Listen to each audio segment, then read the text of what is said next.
Le 5e forum régional de la CEDEAO sur les partenariats publics-privés organisé à Abidjan, Côte d'Ivoire du 8 au 10 juillet 2026 s'est achevé par l'adoption d'une vingtaine de recommandations destinées à accélérer le développement des infrastructures en Afrique de l'Ouest. Les participants ont notamment préconisé l'harmonisation des cadres réglementaires, le renforcement de la sécurité juridique des projets, l'intégration des critères environnementaux, sociaux et de gouvernance, ainsi que la mise en place de mécanismes de financement innovants pour attirer davantage de capitaux privés. Ils ont également appelé à une plus grande implication des PME, des jeunes et des femmes dans les chaînes de valeur des projets d'infrastructure. Ces recommandations visent à promouvoir des infrastructures résilientes, inclusives et durables afin de renforcer l'intégration économique et la compétitivité de la région.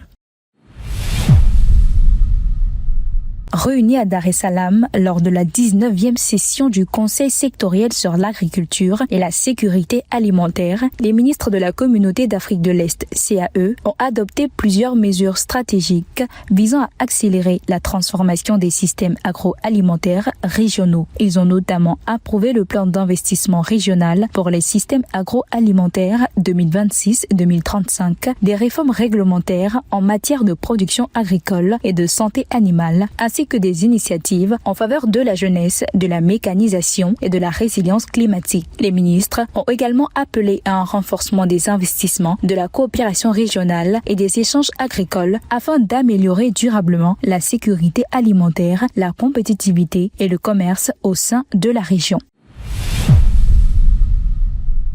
Réunis à Lilongwe au Malawi pour la 31e Assemblée générale annuelle du sous-comité des chefs de police de la Communauté de développement de l'Afrique australe SADC, organisation régionale de la coopération policière de l'Afrique australe, SARCO, les chefs de la police de la SADC ont adopté plusieurs mesures visant à intensifier la lutte contre la criminalité transnationale organisée. Ils ont notamment approuvé des procédures communes pour le rapatriement des véhicules volés, un plan régional de lutte contre le vol de bétail et appelé à un renforcement de la coopération contre la cybercriminalité, la criminalité financière, la traite des personnes et le trafic d'espèces sauvages. Les participants ont également réaffirmé leur engagement à renforcer le partage de renseignements, la collaboration avec Interpol et l'harmonisation des cadres juridiques afin de garantir la sécurité et la stabilité dans toute la région.